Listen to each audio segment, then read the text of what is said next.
সেই সময়টাতে সকলেই চমকে গিয়ে থমকে গিয়েছিলেন যখন অভিষেক বচ্চনের সাথে নিমরাত কৌরের সম্পর্ক নিয়ে সবকিছুই ভাইরাল করে দিয়েছিলেন নিমরাত কৌর নিজেই, যে ঘটনা পুরা বলিউডকেই কাঁপিয়ে তুলেছিলেন। কোনো প্রমাণ ছাড়াই শুধু নিমরাত কৌর তার প্রেগনেন্টের বিষয়ে বলেছিলেন। এবার এমন কিছু হাতে নিয়ে নিমরাত কৌর বের হয়েছেন যেটা জানলে আপনিও চমকে যাবেন। বলিউডের সবথেকে সুন্দরী অ্যাক্ট্রেস ঐশ্বরিয়া বচ্চন ও অ্যাক্টর অভিষেক বচ্চন নিজের পার্সোনাল লাইফ নিয়ে সবসময়ই চর্চায় থাকেন।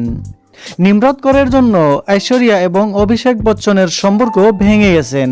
অভিষেক বচ্চন তার বউ ঐশ্বরিয়া এবং মেয়ে আরাধ্যা থেকে এতটাই দূরে থাকেন যে তার মেয়ের জন্মদিন পর্যন্ত সেলিব্রেট করতে ভুলে গেছেন, যেখানে ঐশ্বরিয়া পুরাই ভেঙে পড়েছিলেন।